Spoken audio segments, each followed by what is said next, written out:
In the city of New Orleans, where music lives in the streets and history hides in the shadows, lived a quiet 16-year-old boy named Ethan. Ethan wasn't special. He wasn't popular. He wasn't brave. He lived with his mom in a small apartment above a closed-down music store. His dad had died years earlier, and no one liked to talk about it. But Ethan had something no one else could. Drums. Not the kind you hear at concerts or parades. These drums were different. They only played before someone died. The first time Ethan had them, he thought it was his imagination. It was late. Rain tapped softly against the window. Ethan lay in bed scrolling through videos, half asleep, when a low sound filled the room. Boom, boom, boom. Slow. Deep. Steady. He pulled off his headphones. The sound didn't stop. It wasn't coming from outside. It wasn't coming from downstairs. It felt like it was coming from inside his chest. Then, silence. The next morning, his mom turned on the news. An elderly man passed away peacefully overnight, the reporter said. It was their neighbor. Ethan's stomach tightened. He didn't say anything. It happens again. 2 weeks later, the drums came back. This time, they were louder.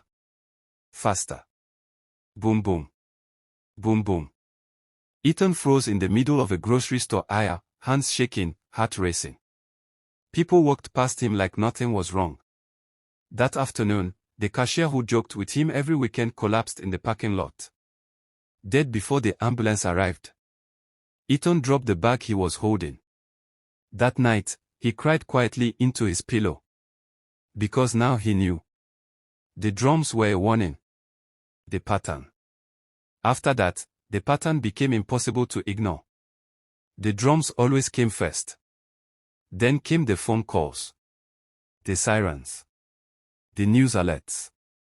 A bus accident. A house fire. A sudden heart attack. Ethan stopped sleeping. Every time the drum started, fear crawled up his spine. Who is it this time? He wanted to tell someone. But how do you explain hearing death coming? Trying to save someone. One morning, the drum started while Ethan was waiting at a crosswalk. Loud. Fast. Urgent.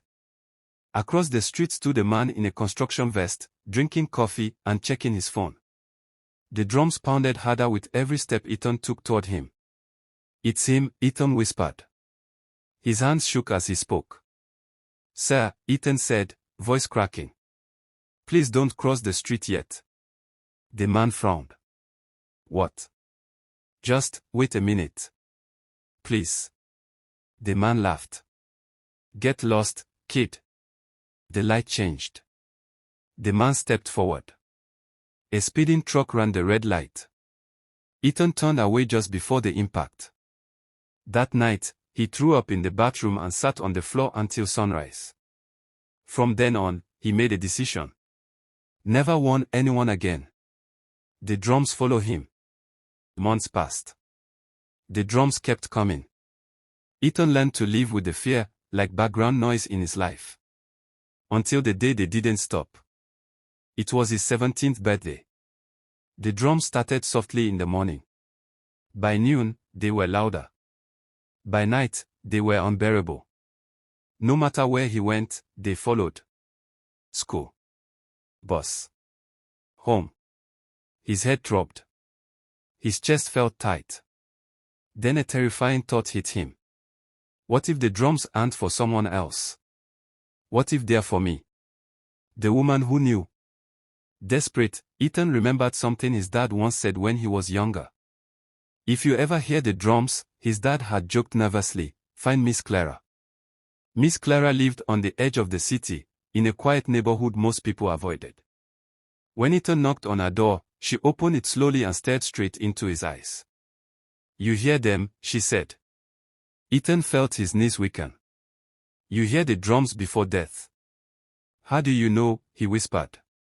She stepped aside. Because your father did too. The truth about his father. Inside, The house smelled of old books and incense. Miss Clara explained everything. Long ago, Ethan's ancestors came from Africa, drummers chosen to sense moments of transition. Not death itself, but the moment before it. The drums were not a curse. They were a responsibility. Your father tried to ignore them, she said softly. He ran from what he was meant to do. What happened to him? Ethan asked. Miss Clara looked away. The drums don't punish, she said. But they don't wait either. Ethan felt tears burn his eyes. The real meaning of the endless drums. The drums you hear now, Miss Clara continued, aren't calling for your death. They are calling for action. She explained that when the drums don't stop, it means something bigger is coming. Not one death. Many. A disaster that can still be stopped if someone listens. Ethan's heart dropped. The drums weren't chasing him. They were begging him. The choice. That night, the drums led Ethan to an old highway bridge under construction. Cracks ran through the concrete. Warning signs were covered up. Cars passed beneath it non-stop. The drums thundered. Ethan called the city. They ignored him. He flagged down police. They laughed. So Ethan did the only thing left. He stood in the middle of the bridge and refused to move. Cars honked. People shouted. Police arrested him. But at dawn, before traffic returned, the bridge collapsed. Empty. No one died. Aftermath. The charges were quietly dropped. No headlines. No thank you. Just silence.